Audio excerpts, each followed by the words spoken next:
Here we go again, fellas. Hold on to your chair. We have more great bucks to look at and discuss. Check out this young buck. Look at his long and narrow body, thin neck, and everything. His rack is very narrow, but he has a pile of points. Unfortunately for this buck, I recommend taking him out of the herd because he won't even meet the antler restrictions for most bucks throughout Texas. So even though he's nice for his age, that narrow spread is going to cause him to go to the cooler this year. Take him out before he breeds. Look at this incredible buck. Now stop staring at his antlers and let's look at that body first. I see hips, a full but not sagging belly, and narrow and shallow shoulders. His neck isn't full, and notice how his neck is separated from his chest. This buck is not mature, but obviously of very high quality genetics. Here's where deer hunting and deer management collide. Shoot him now and risk not seeing others like him or let him walk, and all but guarantee to see more of him for generations to come. My advice is do not shoot this buck this year. He is not ripe for harvest, and he is awesome. Here's a fat boy mature buck in velvet. Notice how wide his back is, the loose skin all over his body, the gray sideburns on his face, and the width of his skull. This buck is fully mature and ready for harvest this fall.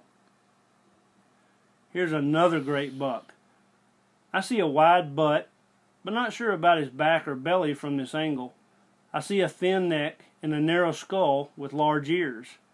His rack has light mass and lots of potential, so initially I advise not to harvest this young buck until we see more footage of him.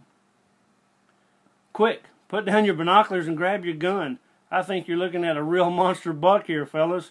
I see a huge body, loose skin, swollen knees, a full neck, a giant neck in fact, a wide skull, gray facial hairs, and a once-in-a-lifetime rack. This is exactly what deer management and dreams are all about. This one's a little bit tougher to age because of this angle.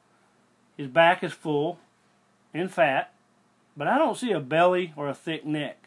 His rack is really narrow and has short beams, so I'd probably advise to take this buck out before he has a chance to breed and pass on those genetic traits to the next generation. Here's a fully mature hill country buck. Note the rocks and the cedar.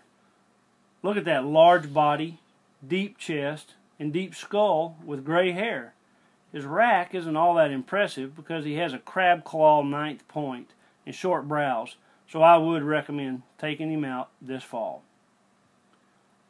Look at this big, mature hill country buck. Look at his flat back, wide belly, wrinkled and rolling skin. His neck is full and his skull is wide. His spread is narrow, and did you notice his beams that almost touch? Take him this fall if you like him.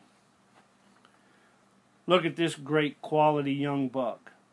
Notice his small butt, narrow hips, tight belly, bony shoulders, and thin neck. His nose is well pointed. He has a great spread, 9 points with long brow tines, and a nice little drop tine to boot. Do not shoot this impressive young buck this year because the future is bright for him. And finally, check out this buck who has a very narrow butt, but notice the fat deposits above his tail head, his flat back, and full shoulders. His neck is wide, and so is his skull.